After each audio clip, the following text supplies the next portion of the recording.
Demonetisation के बाद हिंदुस्तान का पूरा बैंकिंग सेक्टर 90 दिन तक कोई कारोबार नहीं करा, कोई लेन देन नहीं किया। अगर कुछ करता रहा तो सिर्फ पुराने नोट लेता रहा, नए नोट देता रहा। और फिर पैसा इतना ज्यादा आ गया कि जिसका पैसा आया उसका इंटरेस्ट देते देते बैंकिंग सेक्टर एक और तबाही और बर्बादी की तरफ आगे बढ़ने लगा। फिर आपको यह भी कहूंगा कि डिमोनेटाइजेशन में पैसा आया, लेकिन जितना पैसा आया उससे ज्यादा पैसा बैंक से फिर निकल गया, किसी और बैंक की नहीं। मैं दारुस्सलाम बैंक की बात कहूंगा कि डिमोनेटाइजेशन के बाद लोग अपने पैसे या एक्सचेंज के लिए डिपॉजिट कराते गए। हमारे डिपॉजिट्स बढ़े, डिपॉजिट्स बढ़ने के बाद इंटरेस्ट देना पड़ता है। वो इंटरेस्ट दिए और फिर पैसा जब आया तो आज क्या आलम है कि हर बैंक से पैसा निकल चुका है, क्योंकि एक खातेदार, एक खाता रखने वाला बैंक में वो ये महसूस कर रहा है कि बैंक में मेरा पैसा महफूज नहीं है। पहले लोग ये महसूस करते थे कि बैंक में रहा पैसा तो महफूज है, लेकिन अब क्या हो गया है कि बैंक में रहा तो आदमी समझ रहा है कि नहीं मालूम कौन सा कानून आएगा, नहीं मालूम कौन सी नोटिस आएगी, नहीं मालूम क्या होने वाला है। तो ये कैफियत, अदम इस्तेहकाम की कैफियत पूरे बैंकिंग सेक्टर में, जितने नेशनलाइज बैंक्स थे आज उनको मर्ज कर दिया गया। स्टेट बैंक ऑफ हैदराबाद या दूसरे जितने थे उन सबको इंडियन बैंक कर दिया गया। अब फिर दूसरे आंध्रा बैंक ये जितने, ये भी मर्ज होने वाले हैं। और इनका यह है कि मर्ज कर जो एनपीए है, जो नुकसान है एक एक बैंक का, उसको एक जगह पर ला दिया जाए। और फिर आज बची कुची जो भी मईशत थी वो मईशत तबाह बर्बाद हो गई जीएसटी के बाद। आज क्या आलम है कि आज एक इंसान की आम फितरत, एक आम मिजाज होता है, शायद सबका नहीं। मैं अपनी बात कहूंगा, मेरा मिजाज, जो पैसा मुझे बचाना है मैं बैंक में रखता हूं, जो पैसा खर्चना है वो मैं घर में और जेब में रखता हूं, ये पैसा बचाएंगे। लेकिन आज आप बताइए कि बचत का पैसा भी कोई रखना नहीं चाह रहा है, खर्चने के लिए तो पैसा ही नहीं है, यह आलम हो चुका। लेकिन उसके बावजूद भी दारुस्सलाम कोऑपरेटिव बैंक पर अवाम का एतमाद है, भरोसा है कि इन सारे चीजों के बाद अगर हम देखते हैं साल गुज़िश्ता और इस साल में, तो न सिर्फ हमारे डिपॉजिट्स का इजाफा हुआ, बल्कि मैं ये कहूंगा कि हमारे प्रॉफिट में जितने बैंक से, चैलेंज से कह रहा हूं, जितने सारे बैंक्स हैं कोऑपरेटिव सेक्टर में, उनके प्रॉफिट्स गिरे तो डिविडेंड भी कम देते हैं। प्रॉफिट्स में जो शेयर आता है शेयर होल्डर का, वो भी कम करते हैं। लेकिन अल्हम्दुलिल्लाह मजलिस इत्तेहादुल मुस्लिमीन ने बैंकिंग सेक्टर के ये उतार चढ़ाव और ये सारी कंफ्यूजन के बावजूद भी शेयर होल्डर्स को जो उनका प्रॉफिट देना है उसमें हमने कोई कमी नहीं लाई, कोई कमी नहीं लाई। ये खुद अपने आप में एक मिसाल है कि दारुस्सलाम बैंक किस तरीके से तरक्की कर रहा है। सारी तफसीलात, आदाद और शुमार तो है मेरे पास कि 30 बरस में कितने हजार लोगों को हमने कर्ज दिया।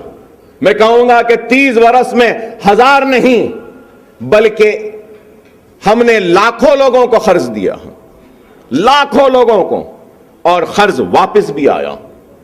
एक बैंक अगर 12%, 13% से ज्यादा एनपीए में आ जाता है तो बैंक कोलैप्स होने के डगर पर रहता है, तबाह हो जाता है। लेकिन अल्हम्दुलिल्लाह दारुस्सलाम बैंक का एनपीए कभी भी 12% तक नहीं गया, और आज भी है हमारे पास एनपीए, इस किताब में है लिखा हुआ 6.5 है। तो लोग ये समझेंगे कि 6.5 है तो ये 6.5 ज्यादा गोल्ड लोन का है हमारे पास। हम जब ये गोल्ड को बेचेंगे तो 6.5 भी कम हो जाएगा। और मैं ऑन रिकॉर्ड कहता हूं, जिम्मेदारी के साथ कहता हूं कि दारुसलाम बैंक का एनपीए लेस देन 1% है। हमारा ये बैंक इतना मुस्तहकम है। ये इससे काम है दारुसलाम बैंक का कि आज दारुसलाम बैंक इस तरीके से आगे बढ़ रहा है। और हमने सिर्फ 1 साल में, आपसे ये बताते हुए मुझे बेहद मसरत व खुशी हो रही है कि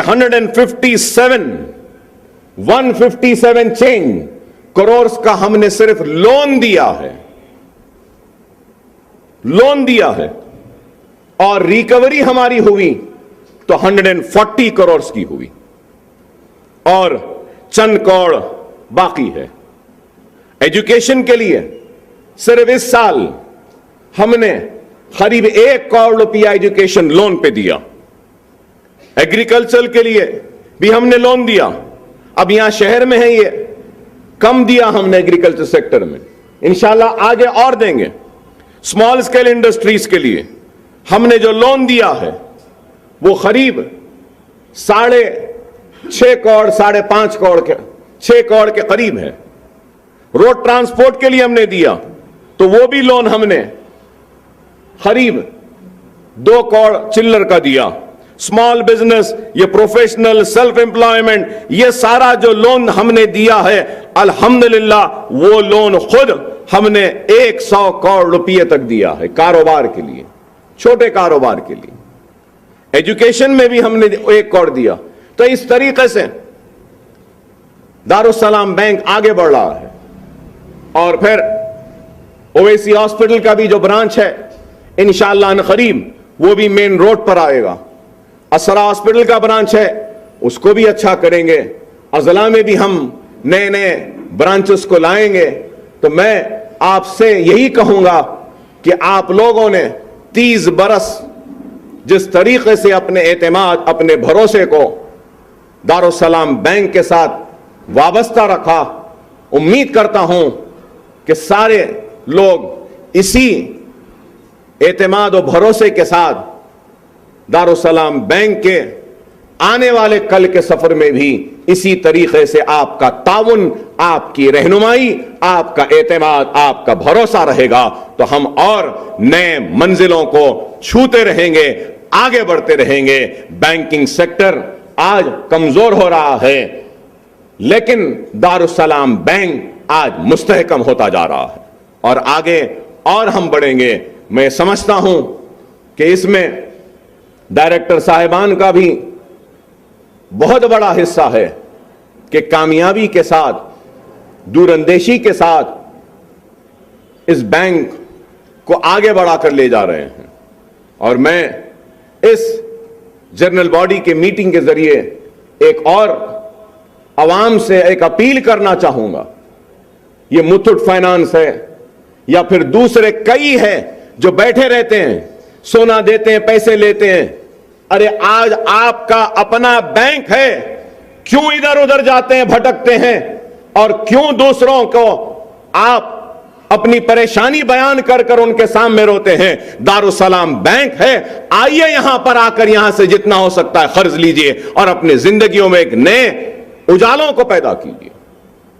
आज हम देखते हैं, बड़ा अफसोस होता है कि शालीबंडे की रोड पे देखते हैं तो पर्दा नशीन, बुर्का नशीन मां और बहनें खड़े हैं, एक गैर के पास जो भी जेवर है रखाते हैं और फिर परेशान, मिलते नहीं हैं, वापस भी नहीं मिलते पैसे देने के बाद, ज्यादा इंटरेस्ट देते हैं। कई चिट्ठी चलाने वाले कई लोग हैं। मैं कहूंगा कि पत्थरगट्टी के इलाके में भी छोटे बंडियां, छोटे डब्बे वाले, छोटे कारोबार करने वाले वो भी आए दारुसलाम बैंक से रुजू हो। दारुसलाम बैंक एक स्कीम को लाएगा ताकि उन छोटे कारोबार वालों की भी छोटी मदद ही सही हो सके। हमको मालूम है कि पत्थरगट्टी से लेकर 4 मीनार तक कई ऐसे लोग हैं जो सूद पर, मिट्टी पर किताबें हाथ में रखकर पैसे देते हैं। पैसे नहीं दिए तो उनका माल उठा लेते हैं, उनको हरासा व परेशान करते हैं। मैं उन लोगों से भी कहूंगा कि दारुस्सलाम बैंक को आए। अगर हमारा आज जो भी एनपीए है ना, ये छोटे छोटे कर्जों का है, 20,000 25,000। मैं बोलता नहीं हूं, बोलूंगा तो हर कोई मुतालबा करेगा। 30 बरस के हमारे सफर में हमने ये छोटे छोटे 5,000 10,000 20,000 25,000 50,000 के हजारों कर्जों को माफ भी किया है। हमने हजारों कर्जों को माफ किया। यहां बैठे हैं साहब, यहां बैठे क़य्यूम साहब, हर मीटिंग में साहब ये 20,000 है, ये 10,000 है, ये लिया था अब तक नहीं आए। अरे छोड़ो, माफ कर दो, खत्म कर दो। हजारों लोगों के कर्जों को ना सिर्फ माफ किया बल्कि कम किया। हमने अपने प्रॉफिट के जरिए उनको किया।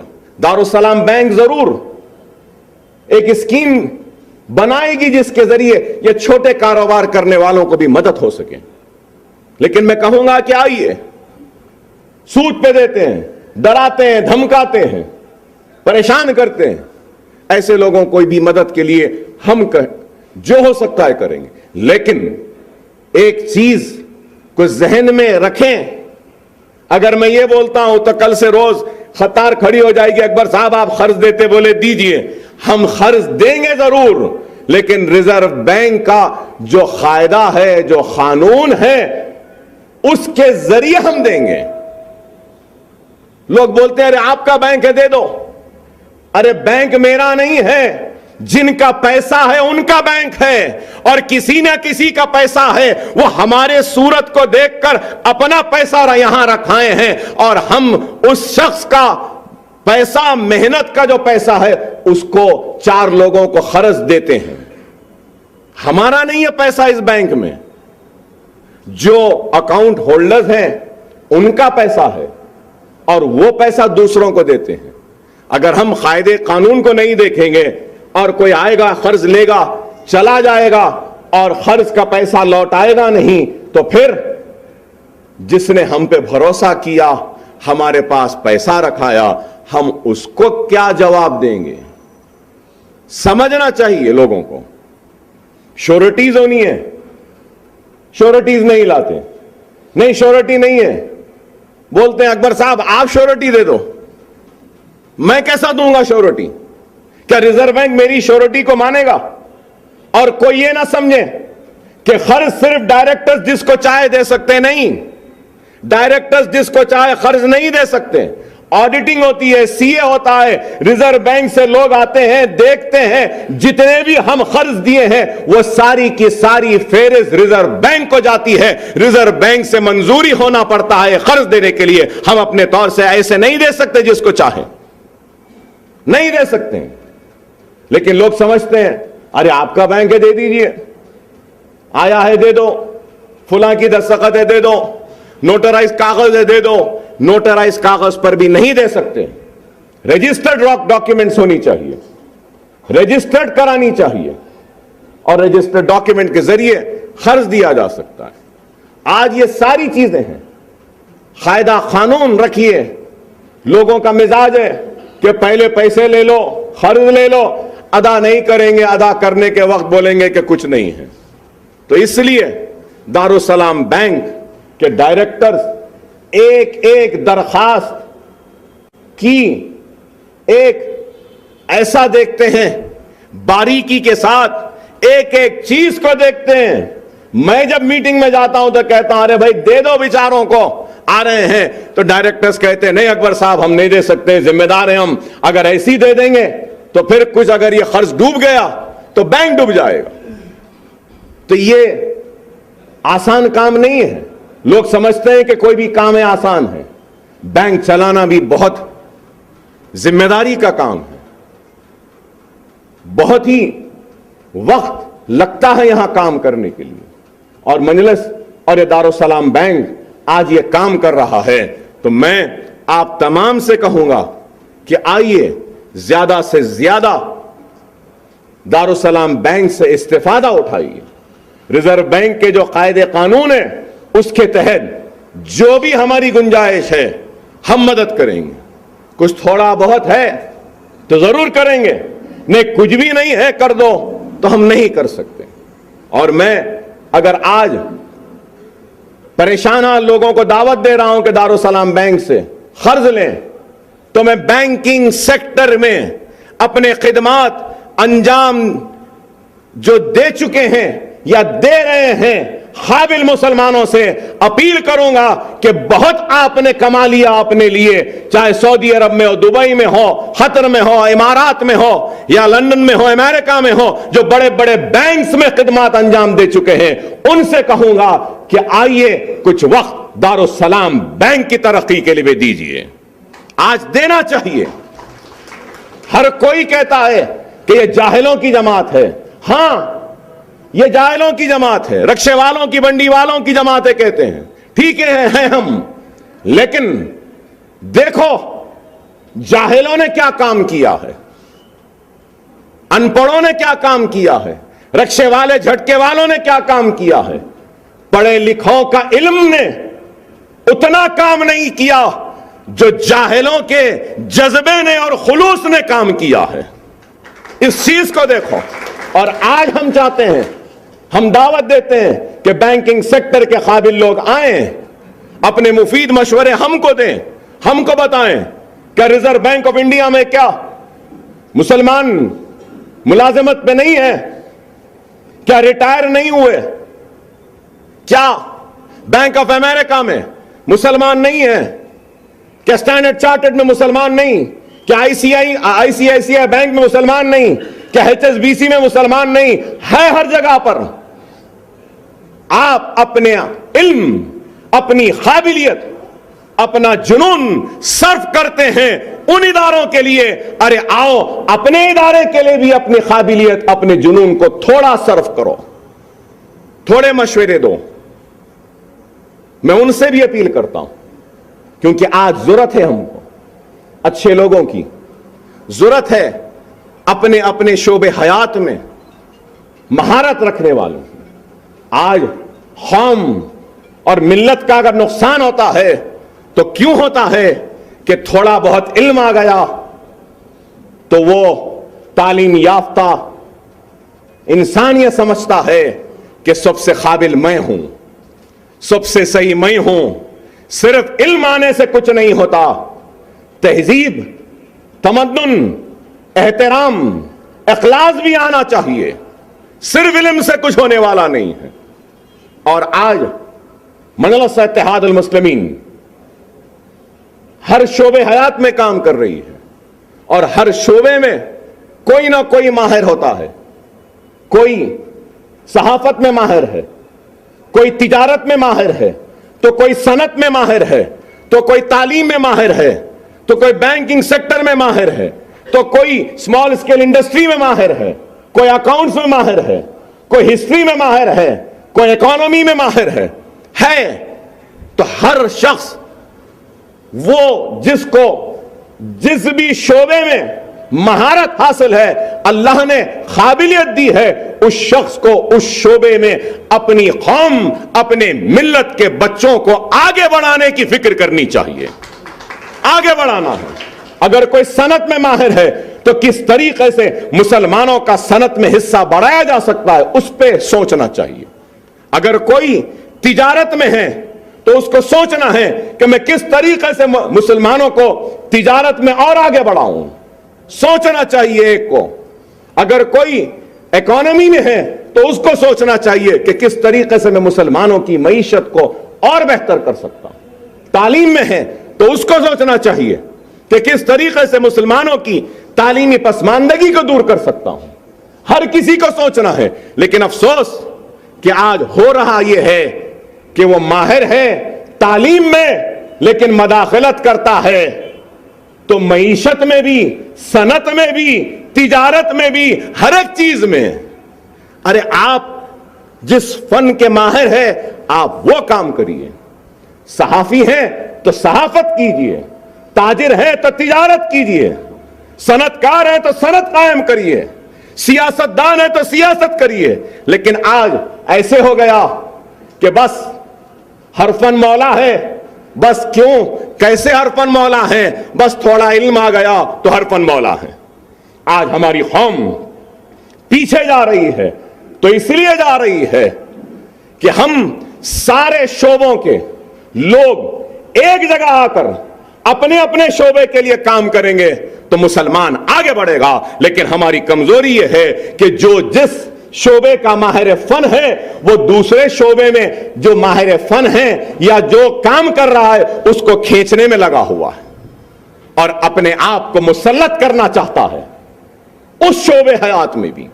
इस वजह से आज खाम का यह हाल है। हालात को देखिए, हालात को समझिए क्या है और वक्त के तकाज़े क्या हैं, इसको भी हमको समझना होगा।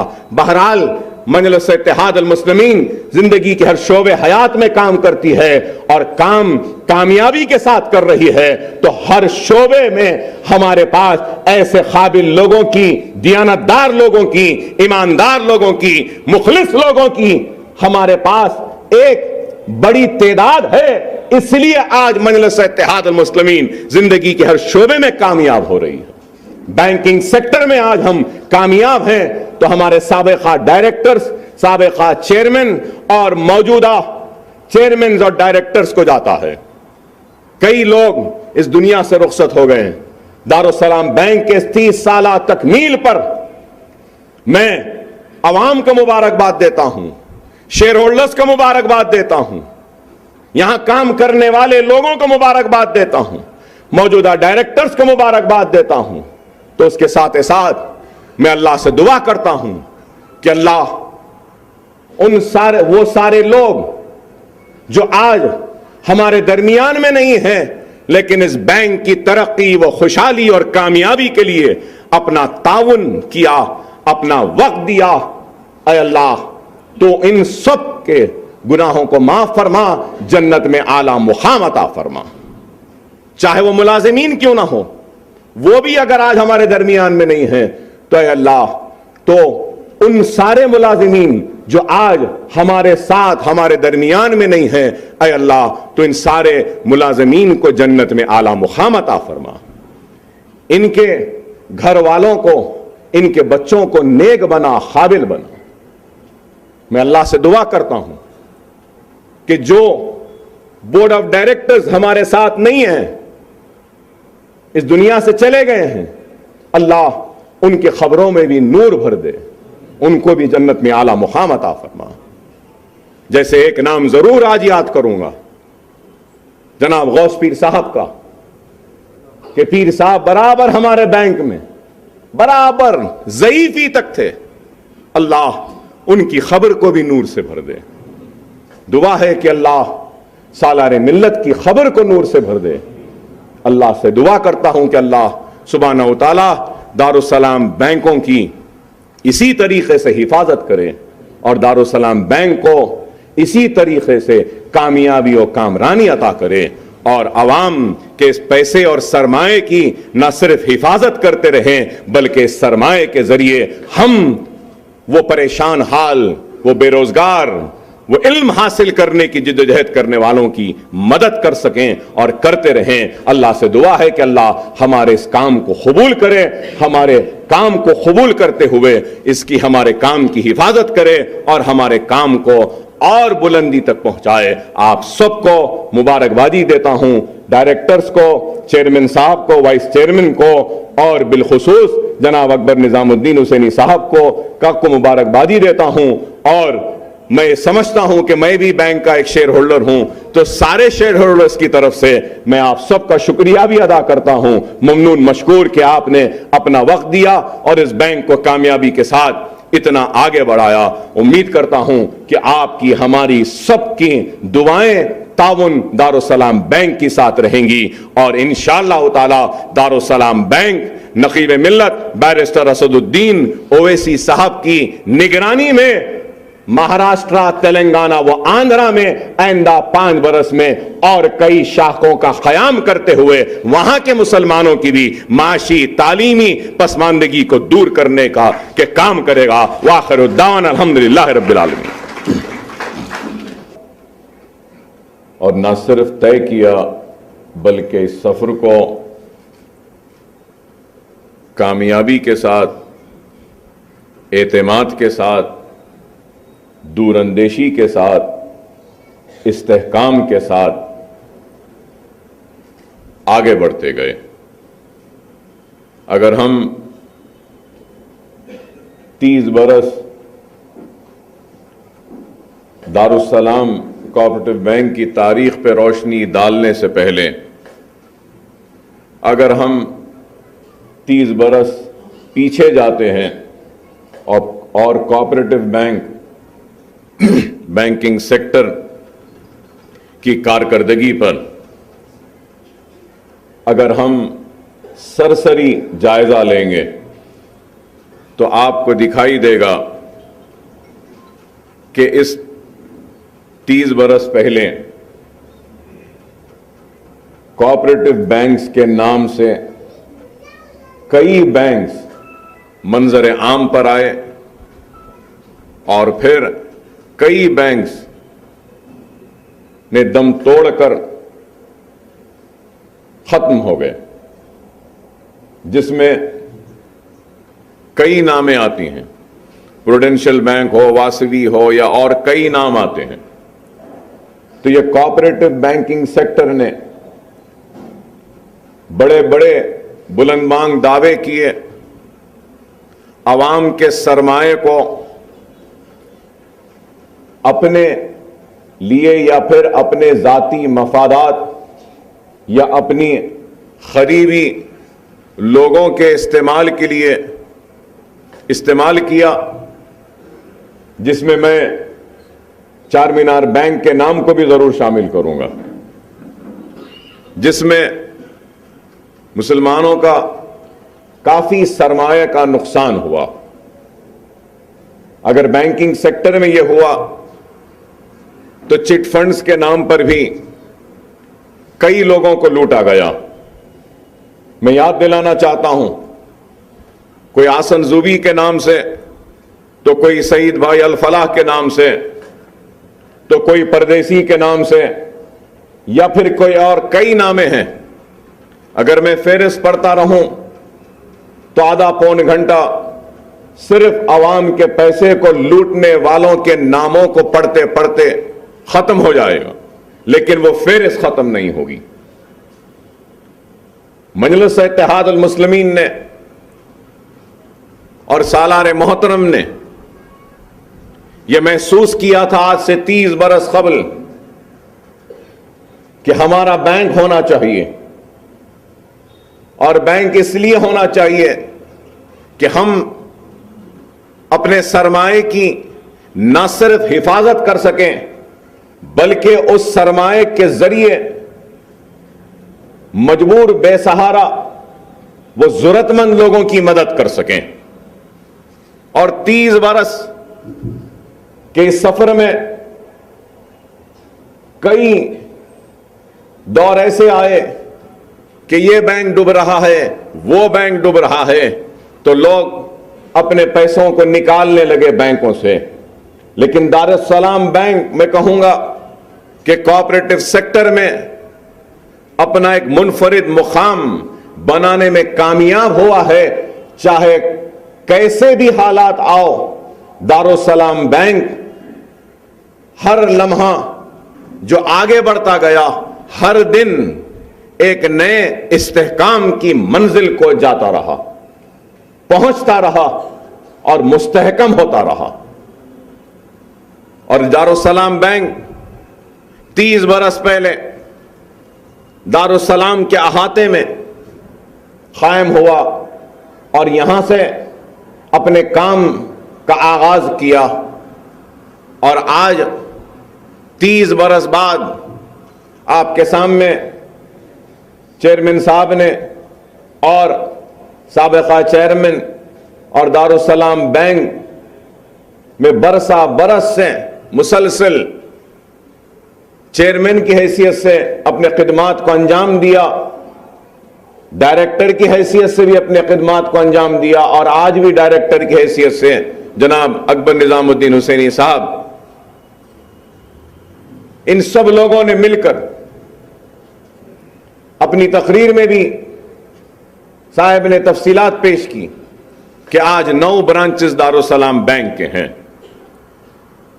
यहां से सफर शुरू हुआ और यह सफर आपके सरमाए को मुस्तहकम करते हुए कई लोगों की जिंदगियों में खुशहाली व तरक्की और एक नई रोशनियों को, नए उजालों को पैदा करता हुआ आगे बढ़ता गया। तो दारुस्सलाम बैंक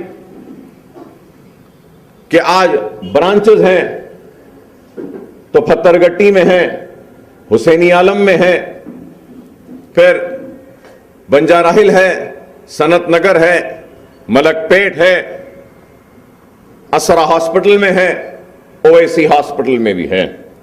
तो 9 ब्रांचेस आज दारुस्सलाम कोऑपरेटिव बैंक के हैं। तो मैं आपसे यही कहना चाहता हूं कि मजलिस इत्तेहाद अल मुस्लिमीन जिंदगी के हर शोबे हयात में काम करती है। तालीम के मैदान में तालीमी इदारों का जाल, तो फिर मजलिस इत्तेहाद अल मुस्लिमीन ने सेहत के मैदान में दवाखानों का क़याम और फिर बैंक्स के क़याम के जरिए काम कर रही है। मजलिस इत्तेहाद अल मुस्लिमीन सिर्फ नाइंसाफी या नाइंसाफी कह के पुकारती या चीखती या चिल्लाती नहीं है। मजलिस इत्तेहाद अल मुस्लिमीन नाइंसाफी पर चीखती है, पुकारती है, आवाज उठाती है, तो दूसरी तरफ उस नाइंसाफी पर और हक तलफी पर इंसाफ का मुतालबा करती है और अपने दस्तूरी हक को हासिल करने की सियासी जिद्दोजहद करती है। तो उसके साथ साथ इख्तिदार के कुर्सियों पर बैठे लोगों को हम अपनी नुमाइंदगी, अपने एहतजाज, अपनी आवाज के जरिए मजबूर करते हैं कि उस नाइंसाफी को इंसाफ में तब्दील करें, हक तलफी को हक देकर तब्दील करें। तो उसके साथ साथ मजलिस इत्तेहाद अल मुस्लिमीन हुकूमत वक्त का इंतजार करे बगैर अपने तौर से जो होता है बनता है, अपने तौर से करती आई है। और यही वजह है कि आज मजलिस इत्तेहाद अल मुस्लिमीन अवाम के दिलों की धड़कन बन चुकी है, उनकी उम्मीद बन चुकी है। अगर हम हुकूमत से मुतालबा करते हुए इंतजार करते कि हमको हमारे मेडिकल कॉलेजेस होने चाहिए, तो शायद आज ये दिन ना आता। हमने मुतालबा किया, जिद्दोजहद की, लेकिन अपने तौर से भी काम किया। तालीमी पसमानदगी की बात करती है मजलिस, तो अब हुकूमत से मुतालबा करती है कि इस पसमानदगी को दूर करो, रिजर्वेशन दो, तो उसके साथ साथ अपने तालीमी इदारों के जरिए भी काम करती है। सेहत के मैदान में अगर फिसादात में मुसलमानों की जानों की जख्मी होने के बाद दवाखानों में तड़पते थे, चाहे उस्मानिया हो या गांधी हो, तो उस तड़पते हुए लोगों को देखकर मजलिस ने महसूस किया कि अब वक्त आ चुका है, हमको किसी सरकारी दवाखाने या किसी और के मोहताज होने के बजाय हमको अपने दवाखानों के जरिए, अगर ऐसा कोई बुरा वक्त आता है तो अपने दवाखाने में अपने डॉक्टरों की मौजूदगी में हम उन लोगों की मदद करें, उनका इलाज करें और कई जानों को बचा सकें। यह काम हमने किया। तो मजलिस इत्तेहाद अल मुस्लिमीन ने फिर सरकारी उर्दू मदारिस के लिए किताबों की तकसीम करती है, फीस अदा करती है, गाइड देती है। करोड़ों रुपया उसमें मजलिस ने खर्च किया। और फिर मजलिस इत्तेहाद अल मुस्लिमीन ने इस दारुस्सलाम बैंक के क़याम के जरिए कई लोगों की मदद की, तालीम का खर्च दिया, एग्रीकल्चर लोन दिया, स्मॉल स्केल इंडस्ट्रीज के लिए लोन दिया, रोड ट्रांसपोर्ट के लिए ऑपरेटर्स को लोन दिया, रिटेल बिजनेस के लिए लोन दिया, फिर प्रोफेशनल एंड सेल्फ एम्प्लॉयमेंट के लिए दिया, स्मॉल पीटी बिजनेसेस के लिए लोन दिया, एजुकेशन का लोन दिया, घर बनाने के लिए लोन दिया, शादी ब्याह के लिए लोन दिया। मैं तो कहूंगा कि लाखों लोग इस्तेफादा उठाए दारुस्सलाम बैंक के इस 30 बरस के सफर में। न सिर्फ इस्तेफादा उठाए, अपनी जिंदगियों में खुशहाली लाए, बल्कि यह भी कहूंगा कि आज तालीम याफ्ता काबिल मुस्लिम नौजवान जो रोजगार के लिए परेशान होता है, भटकता है, फिरता है, लेकिन उसको नौकरियां नहीं मिलती, आज वो तालीम याफ्ता काबिल नौजवानों को एक रोजगार की उम्मीद की किरण भी अगर नजर आई इन 30 बरस में बैंकिंग सेक्टर में, तो वो दारुस्सलाम कोऑपरेटिव बैंक के जरिए हुई और 100 लोग आज रोजगार हासिल कर रहे हैं दारुस्सलाम बैंक में। कोई अकाउंटेंट है, कोई मैनेजर है, कोई असिस्टेंट मैनेजर है, कई पोस्ट पर। तो ये काम किस कामयाबी के साथ हमने अंजाम दिया और इसका सहरा जाता है, तो अल्लाह सालारे मिल्लत की खबर को नूर से भर दे कि सालारे मोहतरम की खिदमात को जाता है कि इतनी मसरूफियत, जमात, तालीमी इदारे, दवाखाने, Darussalam medical college, engineering college, Owaisi hospital, असरा, अजला के दौरे, पार्लियामेंट का सेशन, फिर यहां इन सारी मसरूफियत के बावजूद भी दारुस्सलाम बैंक की मीटिंग्स में डायरेक्टर्स को बुलाकर दारुस्सलाम बैंक की कारकर्दगी का जायजा लेते थे और एक ही बात कहते थे कि याद रखो, ये मुसलमानों की और गरीब मुसलमानों की मेहनत का, उनके खून और पसीने का पैसा है, मर जाना मिट जाना, लेकिन इनके पैसों की हिफाजत करना, चाहे कुछ हो जाए, इनके पैसे में एक जर्रा बराबर भी धक्का नहीं आने देना। और मजलिस और सालारे मिल्लत जब तक बक़ैद हयात थे, हमने इस बैंक को सालारे मिल्लत के बताए हुए रास्ते पर आज भी चला रहे हैं और आज भी यह बैंक आगे बढ़ रहा है। अभी अकबर निजामुद्दीन हुसैनी साहब ने अभी आपके सामने कहा कि हमारे बैंक को शहर हैदराबाद से निकलकर अजला में भी खोलने की इजाजत मिली है। इंशाअल्लाह ताला कहां आएगा यह तो डायरेक्टर फैसला करेंगे, लेकिन इंशाअल्लाह अन करीब में हम दारुस्सलाम बैंक की शाख को तेलंगाना के दूसरे अजला और बड़े शहरों में भी पहुंचाने की कोशिश करेंगे। न सिर्फ तेलंगाना, बल्कि हमारी कोशिश रहेगी कि महाराष्ट्र में भी हमारे दारुस्सलाम बैंक के ब्रांचेस का क़याम अमल में लाया जा सके। दारुस्सलाम बैंक आगे बढ़ रहा है और नए टेक्नोलॉजी, जदीद दौर में जो जो नए नए चीजें बैंकिंग सेक्टर में एडॉप्ट हो रही हैं, आ रही हैं, अल्हम्दुलिल्लाह दारुस्सलाम बैंक भी किसी बैंक से पीछे नहीं है। आज आप देखते हैं कि किस खूबसूरती के साथ, कितना नए अंदाज के साथ हमने अपने बंजारा हिल ब्रांच, मलकपेट ब्रांच को किस तरीके और सनत नगर ब्रांच को किस तरीके से हमने आगाज किया कि मैं ये कहूंगा कि इंटरनेशनल बैंक्स में और दारुस्सलाम बैंक में कोई फर्क नहीं है। वो सारी के सारी सहूलतें आज दारुस्सलाम बैंक में मौजूद हैं। हमने दारुस्सलाम बैंक के न सिर्फ लोगों को तब्दील किया, बल्कि हमने दारुस्सलाम बैंक के वर्किंग एटमॉस्फेयर और जिन एनवायरनमेंट में जो काम होता है उसको भी हमने तब्दील किया। और आज अब फिर ये जो पुराना हमारा मेन ब्रांच है, आगापुरा ब्रांच हेड ऑफिस, इसको भी हम तब्दील कर रहे हैं, अच्छा बना रहे हैं और लेटेस्ट हिसाब से। दारुस्सलाम बैंक बंजारा हिल आप जाकर देखिए कि कोई बड़े बड़े बैंक्स में ऐसे लॉकर्स नहीं हैं जो लॉकर्स हमारे पास मौजूद हैं। लेटेस्ट हैं, बेहतरीन हैं और अच्छे हैं। और यह भी एक हकीकत है कि हिंदुस्तान का बैंकिंग निजाम फिसल रहा है, गिर रहा है, तबाही की तरफ जा रहा है। एनपीएस आगे बढ़ रहे हैं, बैंक्स मर्ज हो रहे हैं, और फिर खैर सवाल का जवाब मैं दूंगा, लेकिन उससे पहले और एक बात कहूंगा।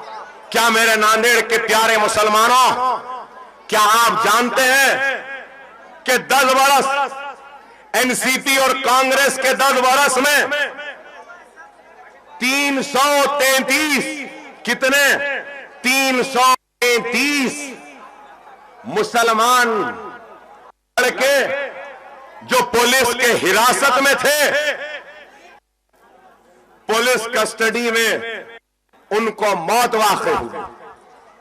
अब नहीं मालूम मर गए या मारे गए, लेकिन 333 मुसलमान लड़के पुलिस तहवील में 10 बरस में मर जाते हैं, और महाराष्ट्र का हाईकोर्ट पूछता है कि क्या बात है कि पुलिस कस्टडी में सिर्फ मुसलमान ही मरते हैं। ये मैं नहीं, महाराष्ट्र के हाईकोर्ट ने पूछा। बताइए, कोई जवाब है? कांग्रेस एनसीपी वालों, हमारे पास क्या कोई जवाब है? नहीं है। महाराष्ट्र की जेलों में, पूरे महाराष्ट्र की जेलों में जितने भी कैदियां हैं, उन कैदियों में 40% कौन है मालूम? 40%। अगर 100 कैदी पूरे महाराष्ट्र की जेलों में है तो 40 कैदी मुसलमान है। क्या हमारी किस्मत जेलों की है? क्या हमारा नसीब पुलिस के कस्टडी में मरना है? क्या हमारे फंड्स को ले जाकर दूसरे बैंकों में रखाकर जेबों में पैसा भर, ये सेकुलरिज्म है? आप बताओ मेरे भाई कि आज हम अगर आए तो क्यों आए हैं? अकबरुद्दीन ओवैसी आया है या खड़ा है तो क्यों खड़ा है? आपसे मुखातिब है तो क्यों मुखातिब है? मजलिस आई तो क्यों आई है? मजलिस आई है तो आपके वजूद का एहसास दिलाने के लिए आई है। मजलिस आई है तो इनको बताने आई है कि यहां महाराष्ट्र में भी मुसलमान रहते हैं, बसते हैं, वो जिंदा है, मुर्दा नहीं हुए अभी। मजलिस यहां आई है तो आपके हक को हासिल करने के लिए आई है, आपके नाइंसाफी पर आवाज उठाने के लिए आई है, आपके बस्तियों में खुशहाली लाने के लिए आई है। आपको बजट में 500 करोड़ की भीख नहीं, 2.5 से 3 हजार करोड़ रुपया दिलाने को आई है। बच्चों के मदरसे खुलवाने को आई है, कॉलेजेस बनवाने को आई है, और आपके हक को हासिल करने के लिए आई है। मजलिस जीते या हारे इसकी परवाह नहीं है। 10 दिन से फिर रहा हूं महाराष्ट्र, 15 दिन से बंबई, उसके बाद में निकला भिवंडी, मुमरा, फिर उसके बाद जोगेश्वरी में जलसा, नागपाड़े में जलसा, भिवंडी में जलसा, कल शोलापुर में जलसा। 15 दिन घूम रहा हूं तो आज महाराष्ट्र के कांग्रेस हो, एनसीपी हो, शिवसेना हो, बीजेपी हो, इस बात को महसूस करने पे मजबूर हो चुके। मजलिस यहां पे आ चुकी है, मुसलमान उठ चुका है और मुसलमानों को धोखा नहीं दिया जा सकता।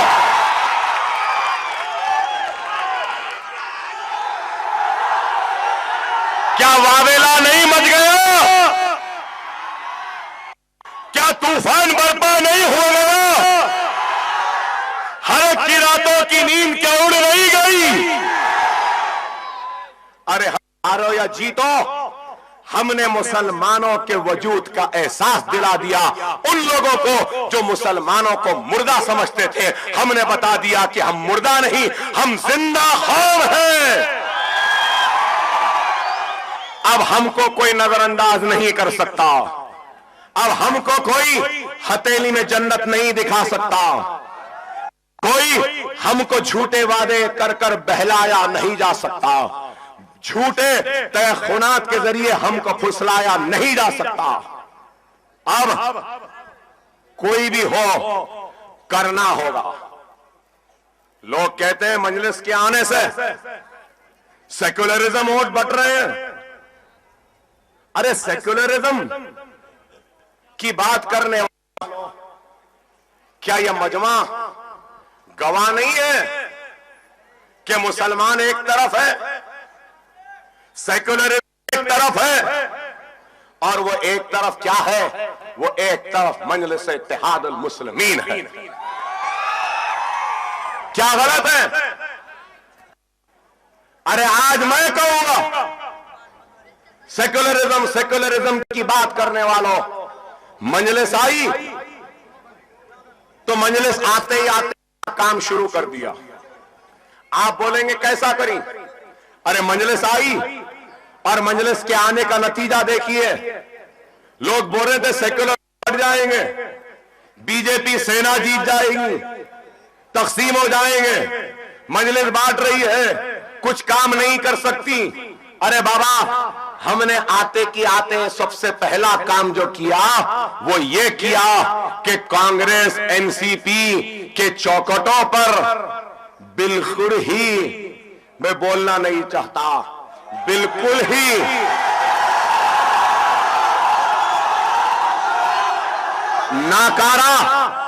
नाकारा और बेकार समझे जाते थे जो मुसलमान, मजलिस के आने के बाद बड़े कारकर्द और बड़े काम के दिखाई देने लगे मुसलमान।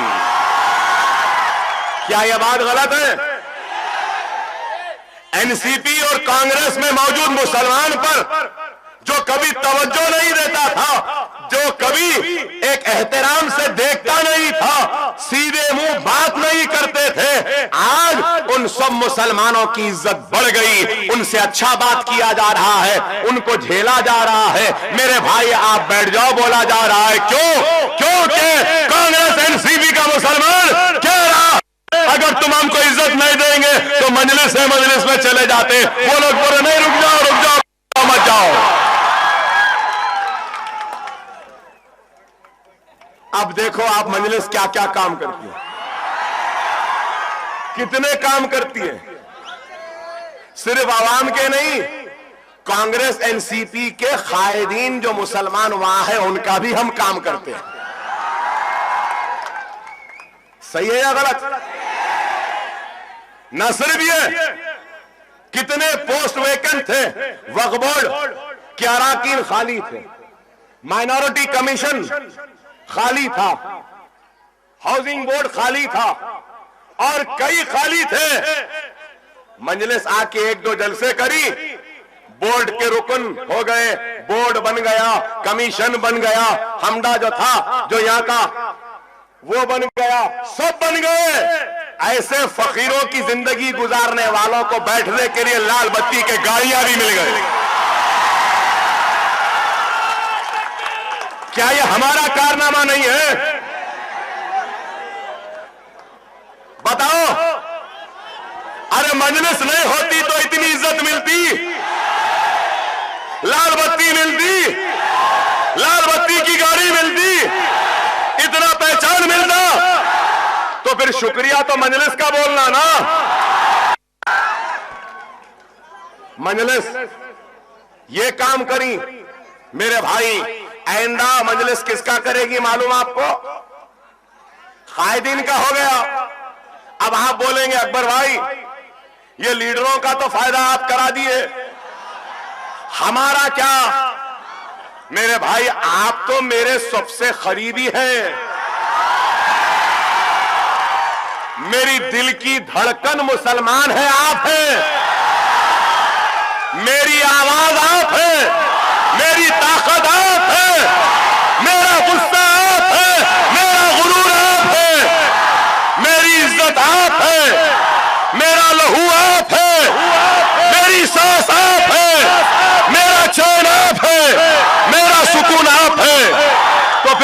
फायदा कैसे नहीं होगा?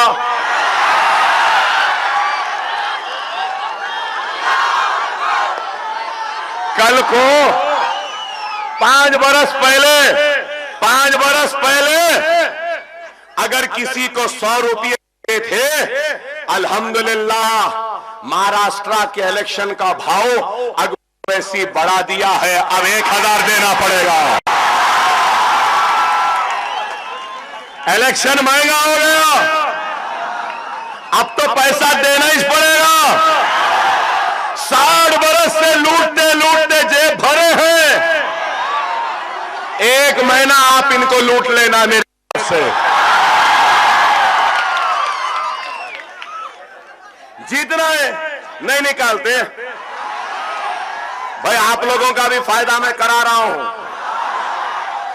अब आप लोगों के फायदे के बाद आप लोगों का फर्ज है कि मेरा भी फायदा करना ना भाई, है ना? करेंगे ना? कैसा करना वो तरकीब भी मैं बोलता हूं। बोलो, नोट उनका, वोट मजलिस का। जितना दिए लेना और पोलिंग बूथ में जाके मजलिस के नाम का बटन दबाना। करेंगे ना? अरे मेरे भाई, आज मजलिस असेंबली में गए नहीं, लेकिन काम कराना शुरू कर दी। ऐसी पार्टी कोई है? कोई हो सकती? नहीं भाई, ये हुनर हमारे पास ही अल्लाह दिया सो है। इसलिए तो कहते हैं सियासत हमारे घर की लौंडी है। सियासत कैसा करना हमको आता है। लेकिन मेरे भाई याद रखो, अगर आज हमको इस हिंदुस्तान में अपने खोए हुए मुकाम को हासिल करना है, इज्जत को बहाल करना है, वक़ार को हासिल करना है, शान को वापस लाना है, शौकत को वापस लाना है, बस्तियों में खुशहाली लाना है, हमारे खून का हिसाब मांगना है, हमारे बच्चों को जेलों से छुड़ाना है, या फिर हमारे बच्चों को पुलिस कस्टडी में मरने से रोकना है, तो सिर्फ और सिर्फ हमको अपने इख्तिलाफात को खत्म करते हुए एक मरकज़ सियासी पर एक होकर, नेक होकर हमको जमा होना होगा। अगर हम एक नहीं होंगे तो फिर हम नेक भी नहीं हो सकते, और जब नेक नहीं होंगे तो फिर हम कामयाब नहीं हो सकते, और जब कामयाब नहीं होंगे तो फिर नाइंसाफियों का सिलसिला जिस तरीके से चलता रहा वैसे ही आगे भी चलता रहेगा, चलता रहेगा। कोई नहीं होगा रोकने वाला। अरे आप गौर करो, ये मुल्क कहां जा रहा है? आज ये मुल्क तेजी से फिरका परस्ती की तरफ बढ़ रहा है। जब से चीख लिए, चिल्ला लिए, बहुत 10 मिनट के लिए खामोशी और सन्नाटे को पैदा करो। ऐ मेरे नांदेड़ के कईयों मुसलमानों, मैं तुम्हें तस्वीर दिखा रहा हूं इस मुल्क की, जो मुल्क हमारा है, जिस मुल्क को हमने सजाया है, संवारा है। इस मुल्क में ना सिर्फ हमारे साथ नाइंसाफियां हुई, बल्कि इस मुल्क में हमारे खून को बेआवाज बहाया गया, हमारी इज्जतों को लुटाया गया, हमारी आबरूओं को लुटाया गया, हमारे बस्तियों को जलाया गया, हमारे मां और बहनों के पेटों के हमल को निकाल कर जलती हुई आग में फेंक दिया गया। हमारे बूढ़े बापों, वालिदों के खानों पर नौजवान बेटों की मैयतों का बोझ डाल दिया गया। एक भाई के सामने बहन की इस्मत को लुटाया गया, एक शौहर के सामने बीवी की आबरू को लुटाया गया, एक बाप के सामने नौजवान बेटे के गले पर छुरी चलाकर उसका खून बहा दिया गया। ये एक जगह नहीं हुआ, 2 जगह नहीं हुआ, ये हिंदुस्तान के हर चप्पे चप्पे में हुआ। कोई सरजमीन ऐसी नहीं बची जिस मुल्क में, जिस सरजमीन पर हमारा खून नहीं गिरा होगा। अगर अल्लाह इस मिट्टी के कंकर को जबान देगा तो ये कंकर शहादत देगी और गवाह देगी और कहेगी कि हां मैं गवाह हूं कि मुझ पर भी कभी ला इलाहा इल्लल्लाह मुहम्मद रसूलुल्लाह कलमा पढ़ने वाले का खून बड़ी बेदर्दी के साथ बहाया गया था। अरे 50,000 फिसादात से जायद फिसादात हुए हिंदुस्तान की आजादी की तारीख में।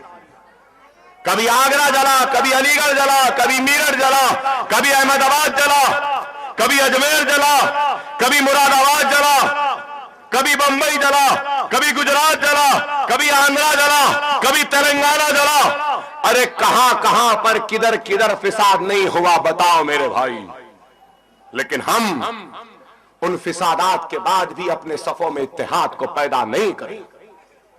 और फिर एक सिया दिन, हिंदुस्तान की तारीख का सिया दिन 6 दिसंबर 1992 का था। वो भी दिन आया और हिंदुस्तान का दस्तूर जिस बुनियाद पे खड़ा है वो बुनियाद सेकुलरिज्म है। उस सेकुलरिज्म के धज्जियां उड़ाई गई और बाबरी मस्जिद को शहीद कर दिया गया। एक और धक्का दो, बाबरी मस्जिद को गिरा दो। नारे लगाते लगाते अल्लाह का घर शहीद हो गया। अल्लाह के घर की मीनारें जुदा हो गई, गिर गई, दीवारें एक दूसरे से जुदा होकर शहीद हो गई। मिंबर रसूल शहीद कर दिया गया और फिर मिंबर रसूल की जगह बुत रख दिया गया और पूजा का आगाज कर दिया गया। उसके बाद उस पर एहतजाज करने वालों के सरों और सीनों पे गोलियां, ताड़ा के नाम पर हजारों को जेल, बंबई के धमाकों के नाम पर बेकसूर बच्चों को जेलों में डाला गया। फिर उसके बाद बंबई का फिसाद, अहमदाबाद का फिसाद, गुजरात का फिसाद 2002 का, फिर उसके बाद आसाम का फिसाद, आसाम के फिसाद के बाद मुजफ्फरनगर का फिसाद और मुजफ्फरनगर के फिसाद के बाद आज भी छुटपुट फिसादात उत्तर प्रदेश में होते रहते हैं। अरे बताओ मेरे भाई, मैं पूछना चाहता हूं मेरे प्यारे ईमान वाले गयूर मुसलमानों से, तुम कौन सी तबाही, कौन सी बर्बादी, कौन से जुल्म और कौन से सितम और कौन सी नाइंसाफी के इंतजार में हो कि वो आए और तुम्हारे दरवाजे पे दस्तक दे और उसके बाद तुम उठना चाहते हो। आखिर अब नहीं उठे तो फिर कब उठोगे, ये मेरा सवाल है। अगर अब नहीं उठे तो कब उठोगे? क्या बाबरी मस्जिद तुम्हारे अल्लाह का घर नहीं? क्या उसके शहादत का गम नहीं? तो फिर क्यों नहीं उठते और अल्लाह के घर के शहादत को रायगा जाने न दो, अपने इत्तेहाद को मजबूत करो। मेरे प्यारे मुसलमानों, अगर बीजेपी की तारीख में बाबरी मस्जिद के शहादत को निकाल देते हैं तो उनके पास क्या है बताइए? कुछ है? बाबरी मस्जिद को शहीद करने का चाहे वो इनाम कह लो या चाहे वो कुछ भी कह लो, दिल्ली का तख्त मिल गया, बाबरी मस्जिद शहीद नहीं होती तो इनके पास क्या था? इनकी पहचान के लिए क्या था? इनकी ताकत के लिए क्या था? इनकी खुवत के लिए क्या था? कुछ भी नहीं था। और इन्होंने बाबरी मस्जिद को शहीद किया, दिल्ली के तख्त तक पहुंच गए। 80 के दहे में सिर्फ 2 अराकीन पार्लियामेंट थे और आज इनके 280 तक पहुंच गए। तो गौर करो, मस्जिद किसकी थी, शहीद मस्जिद किसकी हुई, मिंबर रसूल शहीद किसका हुआ, सरों और सीनों पे गोलियां किसके चली, इज्जतें इस्मतें फिसादात में किसकी लुटी। वो लूटते लूटते दिल्ली के तख्त तक पहुंच गए। हम लुटते लुटते लुटते लुटते एक अब तक नहीं हुए। तो पूछना चाहता हूं मेरे प्यारे मुसलमानों, तुम आखिर एक कब हो?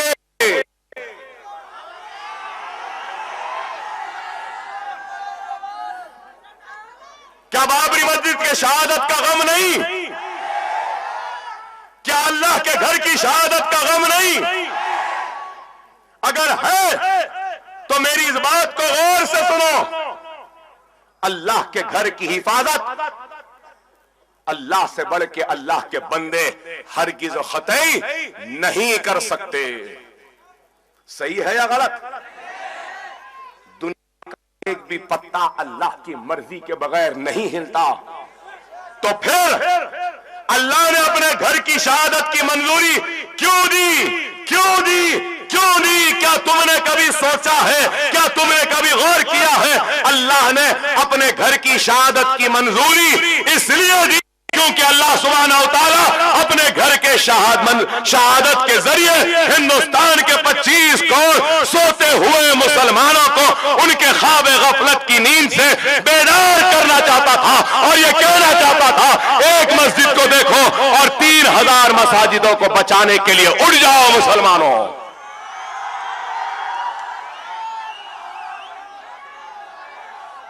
लोग कहते हैं कि बाबरी मस्जिद छोड़ दो, भूल जाओ। नहीं, ना हम छोड़ेंगे ना हम बाबरी मस्जिद को भूलेंगे। बाबरी मस्जिद हमारी मस्जिद थी, है और रोज़े क़यामत तक बाबरी मस्जिद उसी मुकाम पर रहेगी। अगर हम बाबरी मस्जिद छोड़ देंगे तो फिर ये काशी और मथुरा के मसाजिदों को भी गिरा देंगे। न सिर्फ ये बल्कि ये 3000 मसाजिदों को भी गिरा देंगे। और मेरा ईमान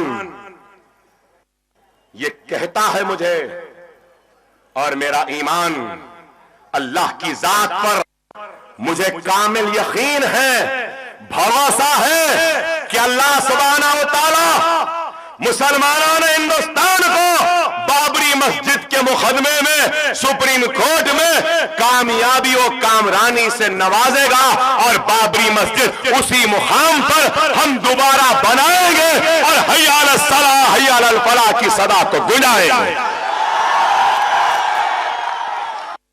इंशाअल्लाह। लेकिन मैं पूछना चाहता हूं, बीजेपी, संघ परिवार, आरएसएस, विश्व हिंदू परिषद, बजरंग दल, नरेंद्र मोदी, आरएसएस के सरबराह सुदर्शन तोगाड़िया, अमित शाह, अरे ये सब नाम बोल के वक्त क्यों खराब करना, समझ गए बस। मैं इनसे सवाल करता हूं, अरे ये मजमा तो आज मेरे साथ नारे तकबीर अल्लाह अकबर कह रहा है और हम आज फिर दोहराते हैं कि सुप्रीम कोर्ट का जो भी फैसला होगा हम उसका एहतराम करेंगे, उसको कबूल करेंगे, चाहे वो हमारे हक में हो या हमारे हक में नहीं हो। नरेंद्र मोदी, तू बता, अगर बाबरी मस्जिद का मुकदमा हम मुसलमान जीत जाते हैं तो क्या तू हमको मस्जिद बनाने देगा?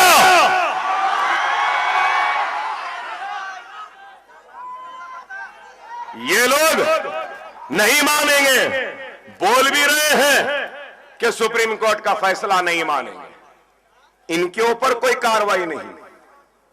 अकबरुद्दीन ओवैसी हमारी तकलीफ पे आह कहता है, हमारे दर्द पे उह कहता है, तो हमको कहीं पे भी खिताब करने की इजाजत नहीं देते। अरे तुम मेरे घर को गिरा दिए, मैं आह नहीं करना। तुम मेरे बच्चों को जेल में डाल दिए, मैं आह नहीं करना। तुम गुजरात के नाम पर मेरी इज्जतों को, इस्मतों को लुटवा दिए, मैं आह नहीं करना। तुम एहसान जाफरी का कत्ल कर दिए, जिंदा जला दिए, मैं आह नहीं करना। नरोड़ा पाडिया में तुमने कई मुसलमानों का कत्लेआम कर दिया, मैं आह नहीं करना। बेज बेकरी केस में तुमने बेकरी के अंदर डाल के मेरे भाइयों बहनों को बच्चों को जला दिया, मैं आह नहीं करना। मुजफ्फरनगर में हमारी इज्जतों को लुटवा दिया, हम आह नहीं करना। आसाम में हमको तबाह कर दिया, हम आह नहीं करना। रिलीफ कैंपों में हमको लाके डाल दिया, हम आह नहीं करना। अरे बताओ, हम आह नहीं करना। ये इंसाफ है? तुम कहते हो कि हिंदुस्तान में जो भी रहने वाला, चाहे वो मुसलमान क्यों ना हो, वो हिंदू है, हम आह नहीं करना। एक कहता है कि मुसलमानों में राम का खून है, हम आह नहीं करना। एक कहता है कि मुसलमानों को घर न दे, उनको बाहर निकाल ले, हम आह नहीं करना। और एक कहता है कि मुसलमानों को पाकिस्तान चले जाना चाहिए, हम आह नहीं करना। एक कहता है लव जिहाद, हम आह नहीं करना। तुम जो चाहे बोलेंगे, हम कुछ नहीं बोलना। अरे नादानो, ना समझो वो दिन गए जब हम गूंगे थे, बहरे थे।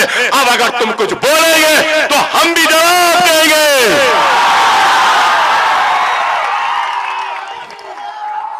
हम गूंगे नहीं है।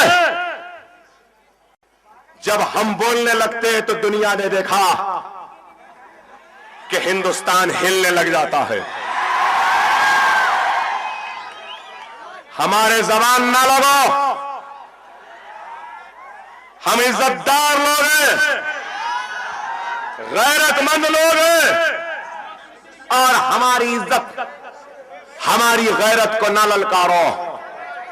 अरे तुम जो चाहे वो करेंगे और हम खामोश रहना, अरे नहीं होगा। तुम जुल्म पे जुल्म करेंगे और हम खामोश रहना, नहीं, हरगिज़ ख़तई नहीं होगा। इसलिए तो किसी शायर ने क्या खूब कहा है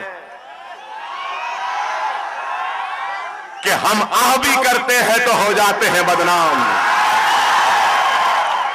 हम आह भी करते हैं तो हो जाते हैं बदनाम, वो ख़त्ल भी करते हैं तो चर्चा नहीं होता। बड़ा अजब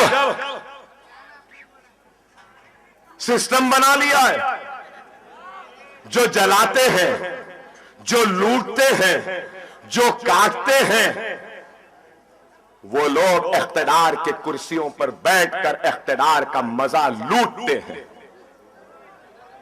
क्या यह बात गलत है? क्या यह बात गलत है? क्या नरेंद्र मोदी के नाक के नीचे गुजरात नहीं जला? क्या नरेंद्र मोदी जिम्मेदार नहीं है गुजरात के जलने पर? क्या नरेंद्र मोदी जिम्मेदार नहीं है गुजरात में मुसलमान हिंदुस्तानी के खून के बहने का? क्या नरेंद्र मोदी जिम्मेदार नहीं है कि उसकी हुकूमत में एहसान जाफरी का कत्ले आम हुआ? क्या नरेंद्र मोदी जिम्मेदार नहीं है इशरत जहां का एनकाउंटर हुआ? नरेंद्र मोदी की हुकूमत में क्या वो जिम्मेदार नहीं है? क्या सोहराबुद्दीन को पुलिस ने गोलियां मारी, क्या नरेंद्र मोदी जिम्मेदार नहीं है? बताओ मेरे भाई। वाह, ये तो अच्छा है। वो काट सकते हैं, जला सकते हैं, लूट सकते हैं, मार सकते हैं, और हम आह भी नहीं कह सकते। वाह वाह। और फिर लोग ये समझ रहे थे, लोग ये समझ रहे हैं कि 2014 के इलेक्शन के बाद मैं जहां भी जाता, मुझसे लोग पूछते, अकबर साहब मोदी आ गई अब क्या होगा? अकबर साहब मोदी आ गई अब कैसा होगा? अब क्या होगा?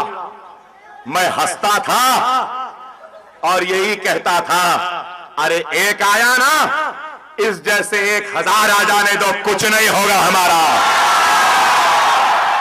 कोई हमको हिला नहीं सकता, कोई हमको हटा नहीं सकता। कोई मां का जना, मां का लाल कोई पैदा नहीं हुआ हमको इस मुल्क से जाने को कहने वाला।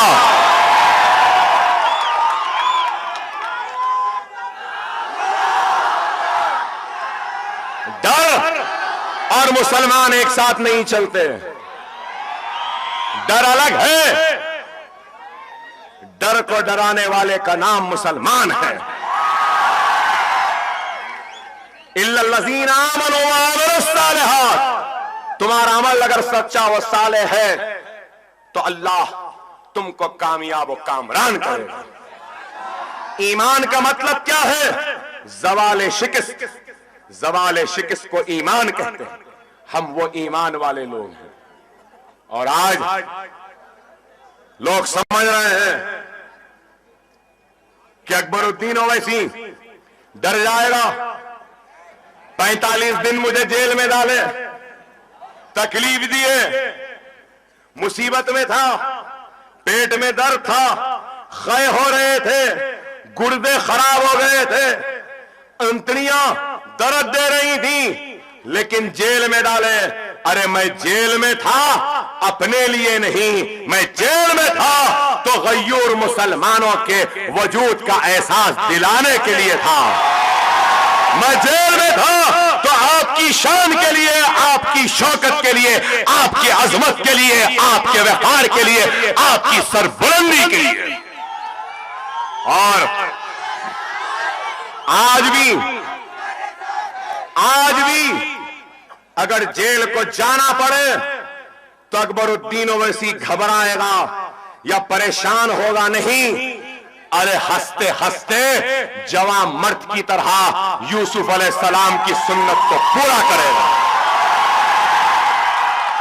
और अगर इन हाथ में हथकड़ियां भी डाल देंगे, इन पैरों में बेड़ियां आ जाएंगी और सूली के तख्ते पर लटकाने को ले जाते रहेंगे, तो उस वक्त भी ये चेहरा मुस्कुराते रहेगा।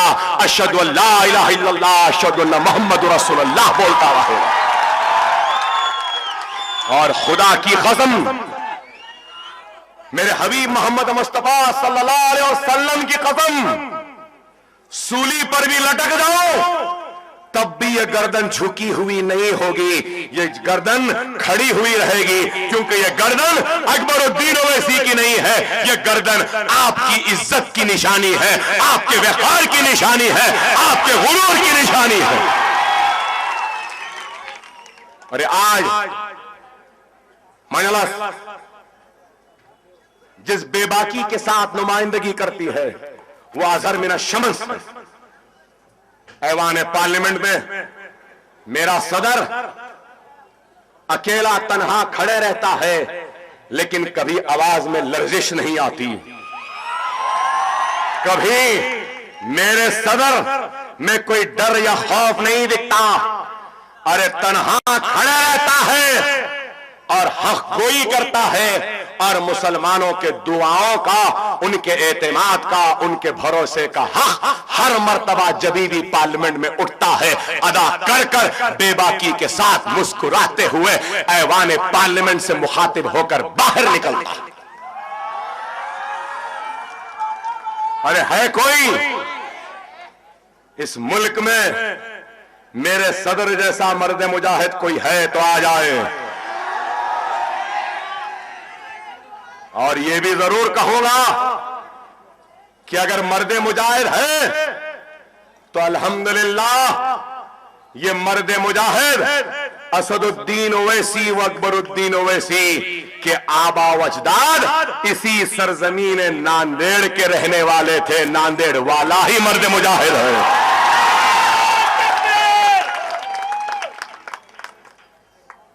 हैदराबाद में आज हमें, लेकिन हमारे सगर दादा की द्योड़ी नांदेड़ में थी। हम नांदेड़ वाले हैं और यहीं से निकली आवाज आज हिंदुस्तान तक गई है। आज मैं आपको यह भी कहूंगा कि आज किस किस तरीके के इल्जामात लगाए जा रहे हैं। मैं पूछना चाहता हूं, कानून कार्रवाई क्यों नहीं करता? जब एक शख्स कहता है कि मुसलमानों में राम का खून है, क्यों कार्रवाई नहीं होती? क्या कानून के पास वो ताकत नहीं? कार्रवाई करने के लिए क्या कानून के पास वो ताकत नहीं जो कहता है कि मुसलमानों के रगों में राम का खून है, उनको गिरफ्तार करने की? नहीं है। अरे मैं कहूंगा कि मुसलमानों में किसका खून है तुम जानते हो? आरएसएस, मुसलमानों में आदम अलैहिस्सलाम का खून है। हमारी रगों में नस नस में कलमा तौहीद ला इलाहा इल्लल्लाह मोहम्मद रसूलुल्लाह बहता है, ईमान बहता है। लेकिन आज उनसे कोई नहीं पूछता। एक कहता है घर न दे मुसलमानों को। क्यों न दे?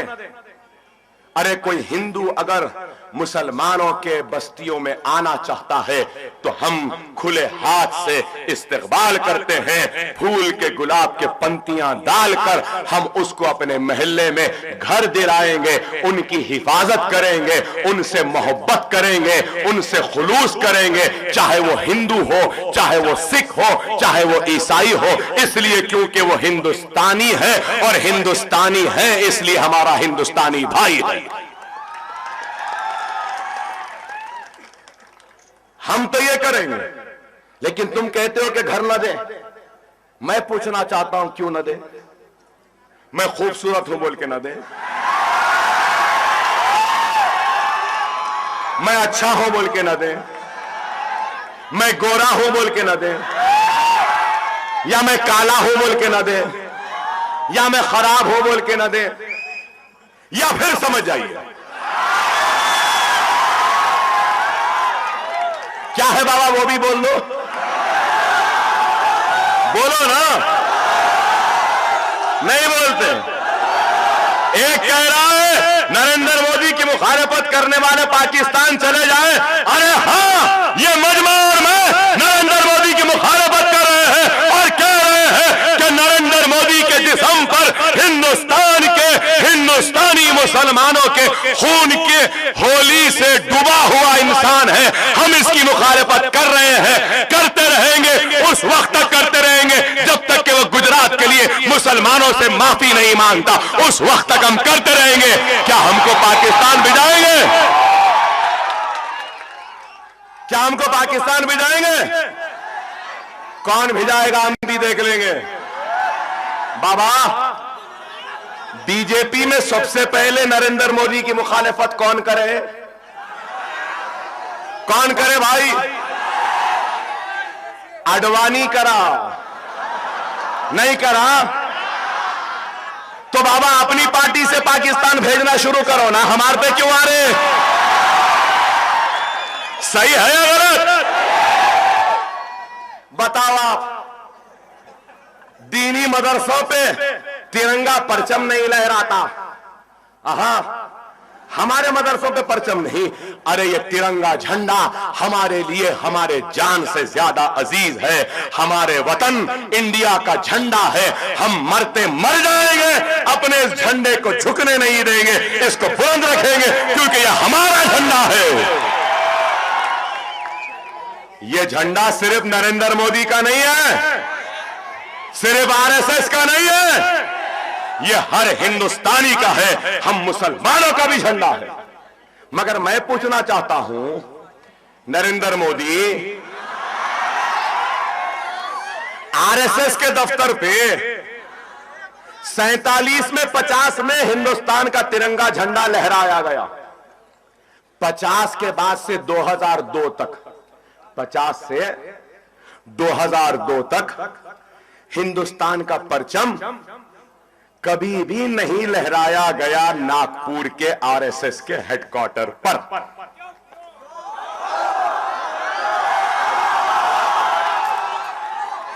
क्यों नहीं लहराए? इस वास्ते के बाबा साहब अंबेडकर ने दस्तूर को सेक्युलरिज्म बनाया था, हिंदुत्व हिंदू राष्ट्र नहीं बनाया, इसलिए नहीं लहराए थे। और फिर आज हमारे दीनी दरसगाह पे, अरे तुम अपनी बात करो, हमारा छोड़ो। लव जिहाद, अरे लव अलग है, लव अलग है, जिहाद मुकद्दस चीज है, इस बात से इनकार नहीं किया जा सकता। लेकिन लव का जिहाद से क्या ताल्लुक? कुछ तो भी बोलना बस। वो तो अच्छा हुआ योगी आदित्यनाथ, नरेंद्र मोदी, बीजेपी, आरएसएस, संघ परिवार, विश्व हिंदू परिषद, अच्छा हुआ लव जिहाद तुमने इस अकबर के दौर में छेड़ा।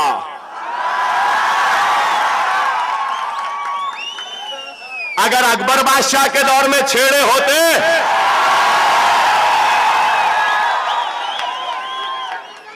तो फिर राजपूतों की अजमत, राजपूतों की शान, राजपूतों की आन, जोधाबाई मलिकाए हिंदुस्तान न होती। बताओ, सेक्युलरिज्म तुम्हारे पास है, हमारे पास है? क्या हमने राजपूतों की आन बान शान और शौकत को हिंदुस्तान की मलिका नहीं बनाया? बनाया। अरे जिस हैदराबाद से मैं आया हूं, उस हैदराबाद में कुली कुतुब शाह मोहब्बत करते थे भाग्यमती से, और तालाबे चंचलम में अपने मोहब्बत का इजहार करते थे। और जब उस मोहब्बत को भाग्यमती ने कबूल किया तो कुली कुतुब शाह ने भाग्यमती को हैदर महल बनाकर हैदराबाद शहर का वजूद रख दिया और हैदराबाद को बना दिया और बसा दिया। क्या यह सेक्युलरिज्म नहीं? बताओ मेरे भाई, आज हम पे इल्जाम ऐसा क्यों कर रहे हैं, वैसा क्यों कर रहे हैं, ये क्यों बोल रहे हैं, वो क्यों बोल रहे हैं? अरे अब क्या बोलना भाई, आप बताइए। अरे आज मजलिस से घबराए हुए हैं, तो क्यों घबराए हैं? कि मजलिस किसी से डरती नहीं है, किसी से घबराती नहीं है, किसी के सामने झुकती नहीं है। मजलिस सिर्फ डरती है तो अल्लाह से, झुकती है तो सिर्फ अल्लाह के सामने, मांगती है तो सिर्फ बारगाह रब्बुल इज्जत के सामने हाथ फैलाए मांगती है। मेरे प्यारे मुसलमानों, मैं आपसे यही दरख्वास्त लेकर आया हूं, यही दरख्वास्त लेकर आया हूं कि मजलिस सिर्फ जबानी जमा खर्च नहीं करती। देर हुई लेकिन काम हो चुका है। दवाखाना खुल गया है, मदरसे खुल गए हैं, जमीन खरीद ली गई है, बड़ी इमारत बनेगी और वो आपके इत्तेहाद की अजमत की निशानी के तौर पर नांदेड़ में खड़े होकर गरीब मुसलमानों के तालीम और सेहत का इंतजाम करेगी। लेकिन मेरे भाई, मैं आज आपके दरमियान में आया हूं तो सिर्फ एक दरखास्त लेकर, एक उम्मीद लेकर कि मेरे प्यारे मुसलमानों, एक हो जाओ, नेक हो जाओ, मसलकी मकतबी इख्तिलाफ को दूर करो। दुश्मन का जब जर्ब लगता है ना, तो ये नहीं देखता कि ये बरेलवी है, ये नहीं देखता ये देवबंदी है, ये नहीं देखता ये अहले हदीसी है, ये नहीं देखता कि ये अहले सुन्नतुल जमात का है, देखता यही है कि ये मुसलमान है। मेरे भाई, खुदा के लिए अपने मसलकी इख्तिलाफ को खत्म करो, मकतबी इख्तिलाफ को खत्म करो, अकायद के इख्तिलाफ को खत्म करो, कलमे की बुनियाद पर एक हो जाओ। यही अकबरुद्दीन ओवैसी तुमसे भीख मांगता है, खैरात मांगता है। मुसलमानों एक हो जाओ, एक हो जाओ, मुसलमानों एक हो जाओ। तुम अगर एक हो जाएंगे तो मेरा वादा है, तुम्हारे इत्तेहाद के सामने नरेंद्र मोदी के झुके हुए सर को लाकर पेश कर दूंगा, ये मेरा वादा। मेरे प्यारे मुसलमानों, एक एक वोट का इस्तेमाल करो। मैं पूछना चाहता हूं इस मजमे से, क्या हम नांदेड़ का असेंबली इलेक्शन लड़े या न लड़े? वहां दूर आखिरी लोग सवाल लड़े या न लड़े? यहां भी सवाल लड़े या न लड़े? लड़े